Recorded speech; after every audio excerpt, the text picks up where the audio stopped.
আসসালামু আলাইকুম। শুভ সকাল। দেশ এবং প্রবাসের ভাই এবং বন্ধুরা, মুস্কান এগ্রো বিডির পক্ষ থেকে সবাইকে আপনাদের আন্তরিক অভিনন্দন ও শুভেচ্ছা। তো অনেক দিন আপনাদের মাঝে ভিডিও নিয়ে আসা হয় না, তো আজকে ভাবলাম আমার যে পেঁয়াজের প্রজেক্টটা আছে, কদমের যে প্রজেক্টটা, সেটা আপনাদের সাথে শেয়ার করি। তো ফুলগুলো আসলে কদমগুলো বের হয়েছে, কলিগুলো বের হয়েছে।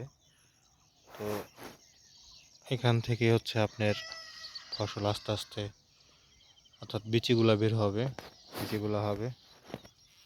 তো কলি থেকে ফাটার পরে এরকম দেখেন, এই যে ফাটতেছে মাত্র। কৃষকের যে লালিত যে স্বপ্নটা বা মনের আশাটা, এটা আসলে আস্তে আস্তে স্বপ্নগুলো আসলে এইভাবেই উকি দেয়। তো আল্লাহ তালা যদি ফসল দিয়ে যায়, তো ভালো একটা বীজ আমরা পাবো। তো মুরব্বীরা বা যারা সবাই মোটামুটি জানি ভালো বীজ ভালো ফসল। আমার এই পেঁয়াজগুলো অনেক বড় বড় ছিল, তো আমি বড় বেছে বেছে বড় পেঁয়াজগুলোই সংরক্ষণ করছি। এই দেখেন কিছু গাছ যে এরকম এক একটা এরকম হয়েছে, মৌমাছিও আসতে শুরু করছে। এই যে দেখেন, সকালবেলা মৌমাছি চলে আইছে জমিতে, মধু সংগ্রহ করতেছে।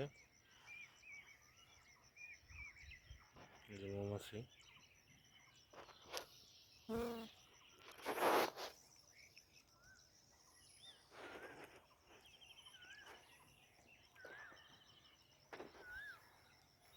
তো একটা বিষয় সবার মাথায় রাখতে হবে, যে অতিরিক্ত কীটনাশক বালাইনাশক এগুলা স্প্রে করা যাবে না।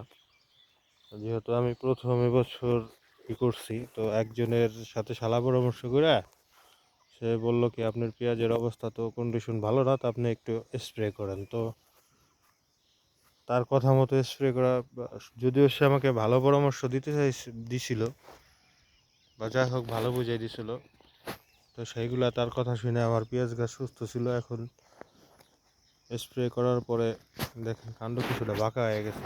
তো গতকালকে কৃষি অফিসারের পরামর্শ নিয়ে আমরা স্প্রে করছি। তো আমাকে মেরাবিজ ডিও সাকসেস 20 আর আপনার মিরাকুলান, অটোকুপ কেয়ারের কোম্পানির মিরাকুলান, সেগুলো দিতে বলছে। তো গতকালকে স্প্রে করছে, আজকে মেঘলা আবহাওয়া, কুয়াশা ছিল।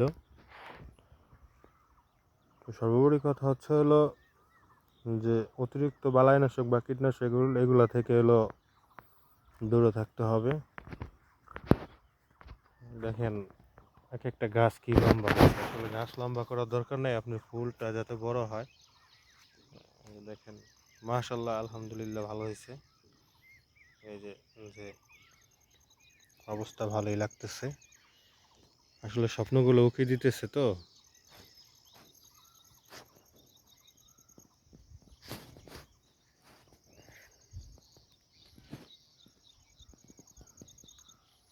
কিছু ফুল বড়, কিছু ফুল ছোট, তো সবগুলোই বড় দেখা যাবে যখন পরিপূর্ণ ফুটবে।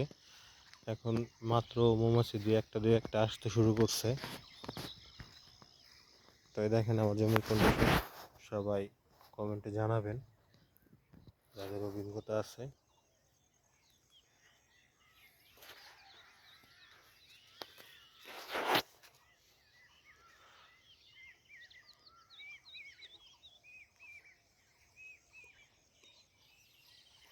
তো পিজিআরটা দিলে হয় কি, মানে এটা আমার অভিজ্ঞতা থেকে বলতেছি, পিজিআরটা দিলে গাছের যে ব্যালেন্সটা আছে, সেই ব্যালেন্সটা ঠিক রাখে।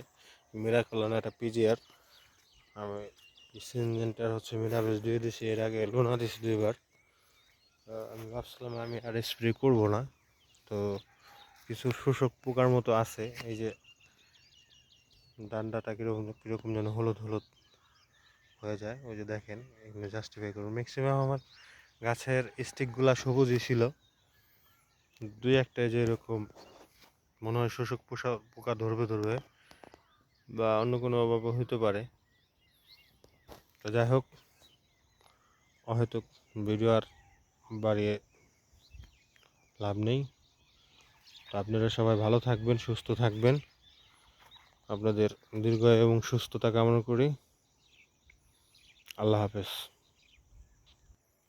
আর আরেকটা বিষয় পরিশেষে বলতে হয়, আমি যেহেতু নতুন একজন ইউটিউবার, তো আমার চ্যানেলটিকে সাবস্ক্রাইব করবেন এবং বেল আইকন বাটনে চালু করে ভিডিওগুলো নোটিফিকেশন পাবেন এবং দেখবেন এবং আমার জন্য দোয়া করবেন। তো সবাই ভালো থাকবেন। আসসালামু আলাইকুম।